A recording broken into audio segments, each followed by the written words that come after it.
Brothers and sisters, Assalamu alaikum wa rahmatullahi wa barakatuh. Welcome to our course Understand Quran and Salah the easy way. يقولون بالحق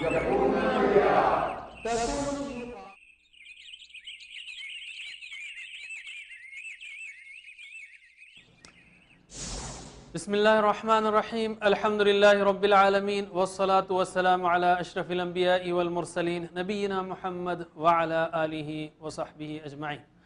ناظرین السلام علیکم ورحمۃ اللہ وبرکاتہ. آؤ قرآن اور نماز سمجھیں. اس کے 10ویں سبق کے لیے میں آپ کو خوش آمدید کہتا ہوں. اس میں ہم سورۃ الاخلاص سیکھیں گے، گرامر میں امر و نہی کے صیغے سیکھیں گے اور 2 نئے الفاظ، ویسے پرانے اور بھی الفاظ ہیں، 2 نئے الفاظ جو قرآن میں 432 بار آئے ہیں. ہم شروع کرتے ہیں سورۃ الاخلاص سے. سورۃ الاخلاص ابتدائی مکی سورت ہے.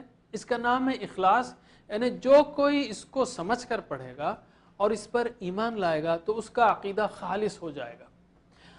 اور یہ سورت لوگوں کے سوال کے جواب میں نازل ہوئی کہ لوگ پوچھا کرتے تھے کہ آپ کس معبود کی طرف بلاتے ہیں، کس کی عبادت کی طرف بلاتے ہیں، تو اللہ تعالیٰ نے یہ سورت نازل کی. یہ سورت بہت فضیلت والی ہے. اس کو آپ اس لیے مت پڑھا کیجئے کہ چھوٹی سورت ہے جلدی سے نماز پڑھیں گے، بلکہ اس کے فضیلت کو یاد کرتے ہوئے، اس کی اہمیت کو ذہن میں رکھتے ہوئے پڑھیے.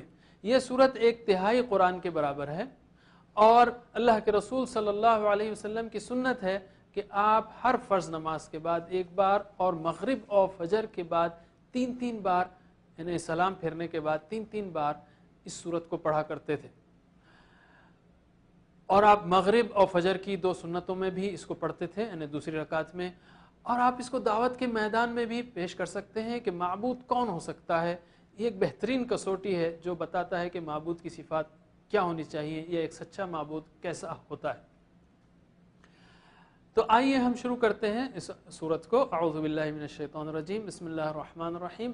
قل هو اللہ احد. قل یعنی کہہ دیجئے، کہہ دیجئے وہ اللہ ایک ہے. تو قل کا مطلب ہے کہہ دیجئے. قرآن میں سینکڑوں بار آیا ہے قل. قل کا مطلب ہے کہہ دیجئے. ہوا یعنی وہ اللہ، وہ اللہ ہے. هو اللہ، وہ اللہ ہے. احد یعنی ایک ہے، اکیلا ہے. احد پازیٹیو معنوں میں صرف اللہ تعالیٰ کے لیے استعمال ہوتا ہے. احد یعنی ایک ہے، یہ اکیلا ہے، اس کا کوئی دوسرا نہیں ہے. آپ کو یاد ہے ہم نے کہا تھا کوئی بھی صورت کو زندگی میں لانا ہو، قرآن سے تعامل کرنا ہو، یعنی انٹریکشن کرنا ہو، قرآن کی آیتوں کو زندگی میں لانا ہو، تو اس کے لیے 4 سٹیپس بہت اہم ہیں. دعا، احتساب، پلان اور تبلیغ. دعا، احتساب، پلان اور تبلیغ. ہم نے پڑھا ابھی قل هو اللہ احد. اس آیت کو ہمارے اپنے وجود میں، ہماری زندگی میں لانا ہے تو کیا کریں گے؟ پہلے تو ہم سمجھیں اس کو کہ اللہ اکیلا ہے، یعنی اللہ کی ذات میں کوئی شریک نہیں، اس کی کسی سے رشتہ داری نہیں. اللہ کی صفات میں کوئی شریک نہیں، یعنی کوئی غیب کو نہیں جانتا، کوئی اس کے جیسا سن نہیں سکتا، کوئی اس کے جیسا دیکھ نہیں سکتا، کوئی اس کے جیسا مدد نہیں کر سکتا. اللہ کے حقوق میں کوئی شریک نہیں، یعنی اسی کی عبادت ہو، اسی کے سامنے سر جھکے.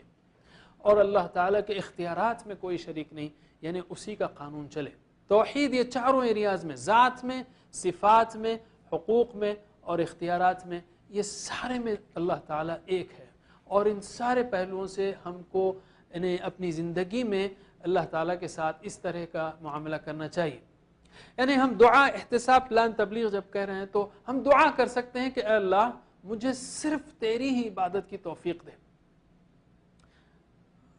احتساب کر سکتے ہیں ہم کہ کتنی بار نفس کی بات مانی. اللہ تعالیٰ نے کہا قرآن میں افرأیت من اتخذ الہہ ہوا. کیا تم نے دیکھا اس شخص کو جس نے اپنے خواہش نفس کو الہ بنا لیا، معبود بنا لیا. کتنی بار نفس کی مانی، کتنی بار شیطان کی مانی. اللہ تعالیٰ نے کہا کہ شیطان کی عبادت نہیں کرنا، اللہ تعبد الشیطان. کیوں مانی؟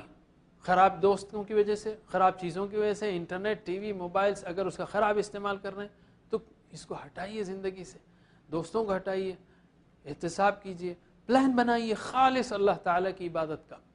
اور قل ہے یعنی تبلیغ کیجئے تو ہم کو بھی بہترین انداز سے حکمت کے ساتھ تبلیغ کرنا ہے ساری دنیا تک کہ اللہ تعالیٰ ایک ہے، اسی کی اکیلے کی عبادت ہونی چاہیے۔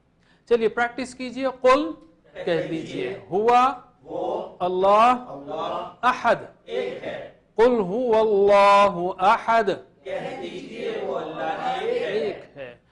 اللہ الصمد، اللہ بے نیاز ہے۔ صمد کا مطلب ہے بے نیاز، یا دوسرا معنی سمجھانے کے لیے سب اس کے محتاج ہیں، وہ کسی کا محتاج نہیں۔ صمد یعنی سب اس کے محتاج ہیں، وہ کسی کا محتاج نہیں۔ تصور کیجئے، میں نے کہا تھا کہ تصور اور احساس اور دعا، یہ تینوں چیزیں کم از کم یاد رکھیں۔ وہ سارے بڑے چارٹ میں جو ہم نے آپ کو شروع میں بتایا کہ دعا، احتساب، پلان، تبلیغ، اور اس سے پہلے ہمارا تعلق قرآن سے راست ہے، ڈائریکٹ ہے، پلانڈ ہے، پرسنل ہے، ریلیونٹ ہے، تو ہم کو سمجھنا چاہیے فہم، توجہ اور تصور اور احساس۔ کم از کم تصور، احساس اور دعا کو یاد رکھیے، تین چیزوں کو۔ تو اللہ الصمد، تصور کیجئے کہ ساری مخلوقات، سارے انسان اسی کے کرم سے زندہ ہیں، اسی سے بھیک مانگ رہے ہیں، اور وہ سب کی ضرورتوں کو پورا کر رہا ہے، وہ کسی کا محتاج نہیں۔ ہم اس پہ یہ بھی دعا کر سکتے ہیں ایک پہلو سے کہ اے اللہ تو میری ضرورتوں کو آج تک پورا کرتا آ رہا ہے، آگے بھی کرتا رہے۔ اے اللہ مجھے صرف تیرا محتاج رکھ، کسی اور کا محتاج نہ رکھ۔ تو ایک بار پریکٹس کیجئے، اللہ الصمد، اللہ بے نیاز ہے، بہت سمپل ہے۔ لم یلد ولم یولد، لم کا مطلب ہے did not، لم یلد یعنی نہیں اس نے جنا، لم کا مطلب ہے نہیں، یلد اس نے جنا، لم کا مطلب ہے نہیں، یلد اس نے جنا، اس نے پیدا کیا، کسی کو جنم دیا۔ لم اور لن بہت اہم الفاظ قرآن میں اور بہت زیادہ بار آئے ہیں۔ لم کا مطلب ہے did not، پاسٹ کا نہیں ہے، یہ ماضی کا نہیں ہے، یہ ماضی کر دیتا ہے۔ لم یعنی did not، اور لن یعنی will not، لن یعنی will not، نہیں ہوگا، ہرگز نہیں ہوگا، لن ہے یہ، اور لم جو ہے did not ہے۔ لا مطلب نہیں، لم مطلب نہیں، لن مطلب نہیں، ما مطلب نہیں، کئی الفاظ ہیں عربی زبان میں۔ بہرحال لم یلد نہ اس نے جنا، ولم یولد، و یعنی اور، لم یعنی نہ، یولد جنا گیا، اور نہ ہی وہ جنا گیا، یعنی وہ اس کو کسی نے جنم نہیں دیا، وہ کسی کا بیٹا نہیں ہے۔ رواں ترجمے میں ہم کہتے ہیں نہ اس کی کوئی اولاد ہے اور نہ وہ کسی کی اولاد ہے، یا he did not beget and nor is he begotten۔ تو ولم یولد اور نہ ہی وہ جنا گیا۔ یلد اور یولد جو مادے سے بنے ہیں، اسی مادے سے الفاظ جو نکلتے ہیں اردو میں، والد، والدہ، والدین، اولاد، ولادت، میلاد، یہ سارے الفاظ اسی یلد اور یولد سے ہے۔ یلد ایکٹیو وائس ہے، یلد اس نے جنا، اس نے جنم دیا۔ یولد جو ہے پیسیو وائس ہے، وہ جنا گیا، وہ جنا گیا۔ لم یلد ولم یولد، نہ اس نے جنا اور نہ وہ جنا گیا۔ اولاد کس لیے ہے؟ انسان تھک جاتا ہے، اکیلا پن محسوس کرتا ہے تو بچے اس کو بہلاتے ہیں۔ انسان بوڑھا ہو جاتا ہے تو بچے اس کا سہارا ہوتے ہیں۔ انسان مر جاتا ہے تو اولاد اس کا ورثہ اور اس کا کام اور نام جاری رکھتی ہے۔ اللہ تعالیٰ ان ساری کمزوریوں سے پاک ہے، وہ ہمیشہ سے ہے، ہمیشہ رہے گا، اس لیے اس کو اولاد کی کیا ضرورت ہے؟ اس کو اولاد کی ضرورت نہیں ہے۔ لم یلد ولم یولد ہمیشہ سے ہے۔ ٹائم اسکیل پر سوچیے، آپ پیچھے چلے جاتے جائیے، اور فیوچر میں بھی ہمیشہ سے، ہمیشہ، کیسا عظیم اللہ تعالیٰ ہے وہ۔ اس آیت کو پڑھتے ہوئے یاد رکھیے کہ اس پیغام کو 150 کروڑ عیسائیوں تک پہنچانا ہے ہم کو، جو یہ غلط عقیدہ رکھتے ہیں کہ عیسیٰ علیہ السلام اللہ کے بیٹے ہیں۔ حکمت سے پہنچانا ہے، محبت سے پہنچانا ہے، طریقے سے پہنچانا ہے کہ دیکھو اللہ تعالیٰ کا بیٹا نہیں ہو سکتا۔ تو پریکٹس کیجئے، لم یلد ولم یولد، لم یلد نہ اس نے کسی کو جنا، ولم یولد اور نہ وہ جنا گیا۔ پھر سے لم یلد نہ اس نے کسی کو جنا، ولم یولد اور نہ وہ جنا گیا، لم یلد ولم یولد نہ اس نے کسی کو جنا اور نہ وہ جنا گیا، ولم یکن لہ کفوا احد۔ و یعنی اور، لم یعنی نہیں، یکن ہے، ولم یکن اور نہیں ہے۔ ولم یکن اور نہیں ہے, ولم یکن اور نہیں ہے, لہو اس کا یا اس کے لیے, لہو یعنی اس کا. اس سے پہلے ہم نے سیکھا تھا لہو, لہم, لکا, لکم, لی, لنا, تو لہو اس کا یعنی اللہ تعالیٰ کا یا اس کے لیے, اور اس کی مثال بھی ہم نے سیکھی تھی لکم دینکم ولی دین, لا مطلب لیے, لہو اس کا یا اس کے لیے. کفون ہمسر برابری کا, کفون ہمسر یا برابری کا. احد یہ اردو میں ہم کہتے ہیں کہ رشتہ طے کرتے وقت فقہ کا جو ہے گائیڈ لائن ہے, یہ مشورہ ہے کہ کفو کا خیال رکھا جائے, یعنی لڑکی کا خاندان لڑکے کا خاندان معاشی طور پر یا کلچرلی برابر ہوں تو دونوں میں نبھ سکتی ہے. تو کفو کا خیال رکھنا ہے ہمسری کا, برابری کا. تو کفو یعنی ہمسر برابری کا. احد یعنی کوئی. دیکھیے شروع میں تھا قل هو اللہ احد, کہہ دو وہ اللہ ایک ہے, وہاں پر مطلب تھا ایک, اور یہاں پر ہے ولم یکن لہ کفوا احد, کوئی اس کے جیسا نہیں. تو احد پازیٹیو میں ایک اللہ کے لیے استعمال ہوتا ہے, نیگیٹو معنوں میں منفی معنوں میں کوئی کے معنوں میں استعمال ہوتا ہے کسی کے لیے بھی کوئی, منفی معنوں میں یعنی کوئی نہیں ہے, ما فی احد کوئی نہیں ہے. تو ولم یکن لہ کفوا احد اس کے جیسا کوئی نہیں ہے, اس کی برابری کا کوئی نہیں ہے. تو دل میں اس کی عظمت ایسی چھا جائے کہ اللہ تعالیٰ کے برابر کوئی بھی دور دور تک نظر ہی نہ آئے, نہ اس کی ذات میں, صفات میں, حقوق میں, اختیارات میں, ان چاروں ایریاز میں کوئی اس کے برابر نہیں ہو سکتا. کیا تو احتساب بھی کر سکتے ہیں ہم, اے اللہ دعا کر سکتے ہیں کہ اللہ میرے ذہن میں تیری عظمت بٹھا دے, اور پھر احتساب کر سکتے ہیں ہم کہ کیا میرے ذہن میں کوئی اور بھی ہے جس سے میں ڈرتا ہوں, کسی اور سے امید ہے, کسی اور سے کو جو ہے کام کرنے والا سمجھتا ہوں.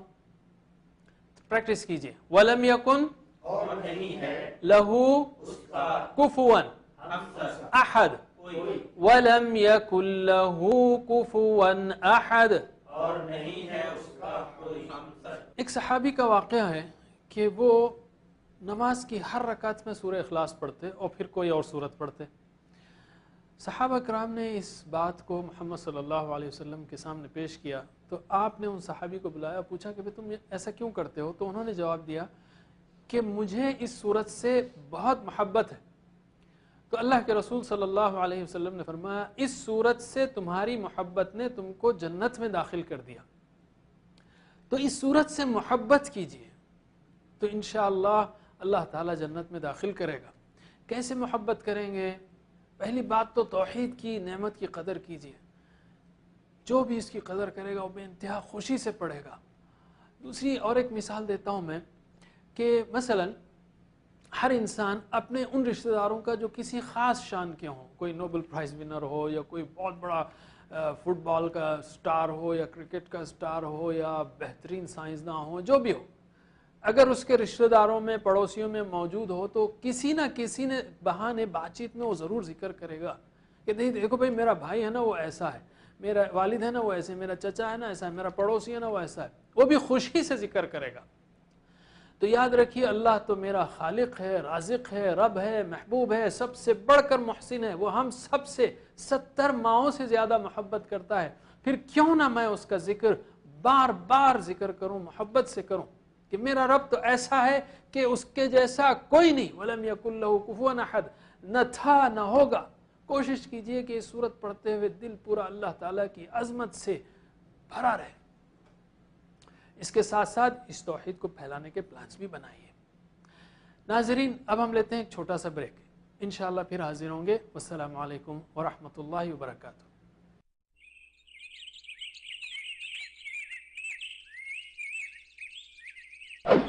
Brothers and sisters, Assalamu alaikum wa rahmatullahi wa barakatuh.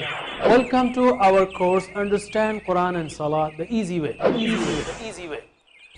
يقولون they are.